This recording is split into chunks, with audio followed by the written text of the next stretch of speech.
gotta tell you, it was perfect. Greetings, fellow mortals. Just a reminder, saying it's just my opinion is for cowards afraid of criticism. I don't care if you don't like me over something I said about anime, for God's sake. One of the more interesting aspects of Oda's writing style is how he shapes characters. From what I've observed, he seems to lean more into the nurture side of the nature versus nurture. Now, that's not completely true with every single character. Just look at Doflamingo. That guy had kind, caring parents and spoiled, rich, weak-ass genes. And he ended up far worse and far more powerful than anyone could have imagined. He lies solely into the category of someone who was broken from the start. And you know what? There are people like that in the real world. Just look at some of the real-life serial killers out there. Some of the things that they do to people aren't anything that any normal person would even think possible. And Oda does seem to believe in inherited traits to some extent, but there's still a question of if it's because those kids were raised by these specific people. While most of the characters don't get many interactions with their parents, it has been shown that Luffy gets many traits from his grandfather. Is it genetic, or is it because Garp is the lead masculine figure in Luffy's life once Shanks leaves? I don't know, and you don't know either. And you could argue that Sanji's separation from his siblings shows more of his mother's side than his father, but in a lot of ways, Oda prefers to show how people are shaped by their environments, in both good and bad ways. So thank you and curse you! Just one look at Luffy shows many aspects of a person who doesn't have a civilized parent around to beat basic manners into his head. He doesn't know what an indoor voice is. He has terrible table manners. He's unbelievably messy and has no sense of how to spend money. Thank God he had Nami with him from the start. If she wasn't around, Zoro and Luffy definitely would have sunk pretty quickly. If not from getting lost or running into a storm, then overloading the ship with junk. Without her, the crew would not function at all. Not to say that Luffy is a bad person, but it's obvious that he wasn't raised in normal circumstances. He was raised out in the wild, fending for himself most of the time. He lacks normal manners, relies a lot on instinct, and doesn't really understand social hierarchy. His youth did teach him that there was good and bad versions of each group. Nobles can be good or bad. Bandits can be good or bad. Marines can be good or bad. He saw that, and as someone living in the wilderness for most of his existence, his first instinct is to give the bad versions of each group a quick punch across the jaw. His moral compass is sound unless it comes to food. His selfishness with meals are the reason he will never view himself as a hero. 宴をやるけど、ヒーローは肉を人に分け与えるやつのことだ。俺は肉を食いたい! These environment-constructed flaws don't just originate with Luffy's childhood. You can see it in all of the Straw Hats. Why does Zoro take so many naps? Why does he sleep all the time? Because he literally trained himself until physical exhaustion from a young age. We saw him work so hard he should have been pissing blood, even before his promise to become the world's greatest swordsman. Spending his entire childhood and teenage years cultivating his body and skills drilled a strict warrior mindset in him. He doesn't shed a lot of tears, he's rather stoic at times and endures great pain. And the solution to everything is to drink alcohol and to sleep it off, because he probably just dropped to the ground and rested in exhaustion when he was younger. It was trained into him.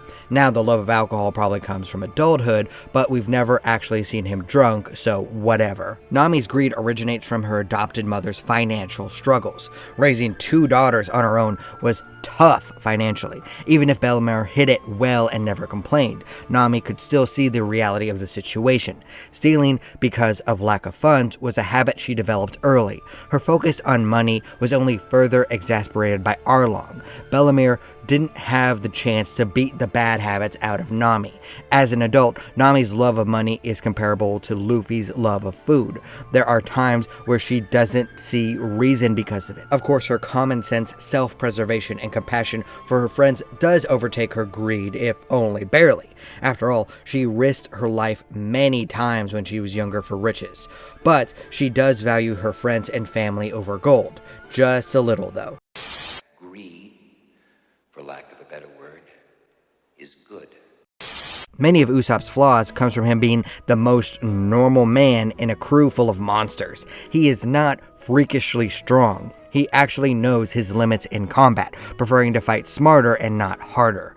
This led to a lot of insecurities that he needed to get over, because his flashes of bravery and standing up to people who are beyond his power are when he shines the most. His tendency to lie originated from his mother's passing, proclaiming pirates are coming to cheer her up. Later, his lies were built upon to try to bring some excitement and cheer into the people around him, making Usopp a fantastic storyteller because he is clearly lying all the time. His stories bring a lot of joy to people, but it makes it harder to take him seriously when needed. Most of Sanji's more significant flaws comes from his relationships with men and women. He's extremely short-tempered with men and far too generous with women, becoming a complete simp many times. Oda seems to hint that this originates from his childhood, where the only people who were ever kind to him at all were his mother and his sister. His father and his brothers only gave him abuse, making him less tolerant towards men and overly loving towards women, not being able to hit a woman to save his own life. And his perverse nature is definitely his least redeeming quality. It's something that gets him into too much trouble, even if it does kind of help with seemingly evil women that just really need help. I'm in danger! Chopper's weaknesses comes from the fact that he really only interacted with 2 people in his 15 years of life, both of whom were very, very eccentric, both of whom weren't exactly rolling out the compliments for him, both of whom were recluses who didn't teach him what the greater world was like. In fact, Chopper was so focused on training as a doctor that he probably didn't do anything else for 6 whole years. From 9 to 15, his key years of social development and situational understanding were just thrown away for the sake of medical knowledge. Not to mention that he was scorned as a monster. This left him more naive than anyone else on the Straw Hat crew, but in an endearing way at least. He obviously does not have any real-world experience, and he cannot take a compliment to save his life. Robin's situation is probably the most subtle.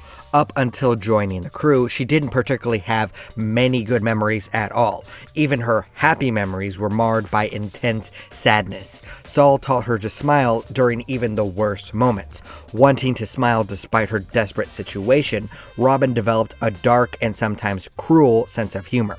She casually jokes about her friends dying with a smile spread across her face. It's her way of fighting and laughing even while having the worst life possible.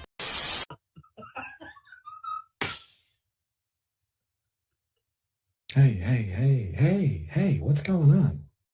Frankie is actually a tough case. We don't actually see his life with his pirate parents. We only see him with Tom, and he's already developed his super tendencies and his terrible fashion sense by then. This means we have to speculate just a little bit. He was obviously neglected as a child. Was he given real clothing? Did he need to act outrageously just to get any sort of attention? That's all possible. Or it could be that Frankie is just a weirdo.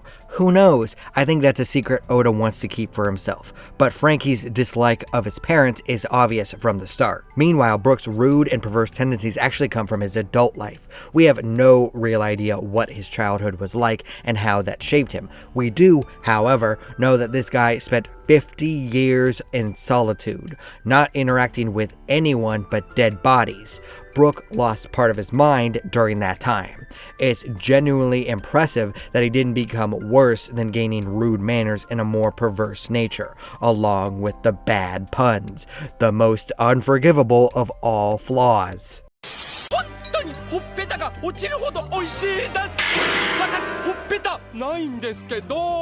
Oh, brother, this guy stinks! It really gives you a perspective with Jimy. Imagine coming in as one of the most feared and respected fishermen in the world, thinking that you're joining the crew of one of the toughest pirates to exist, and then finding out that you're with the strangest group of weirdos you have ever seen. Compared to the rest of the Straw Hats, Jimy is super normal. He's definitely the straight man of the group. While he has faced hardship, he's coped with it well, being a rock in the storm. It is a little weird that the man with gills, who had faced the worst worst discrimination imaginable, is the most well-adjusted member of the group. But oddly enough, his lack of flaws adds to the crew and makes his shocked faces even funnier. Character flaws are something that's really important in writing. No character should be completely perfect, especially when they face extreme hardship in their developing years.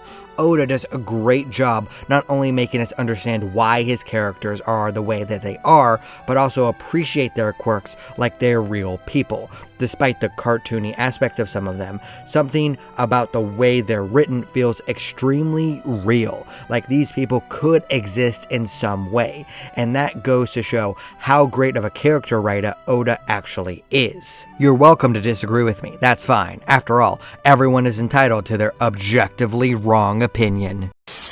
Why are you the way that you are? I hate so much about the things that you choose to be.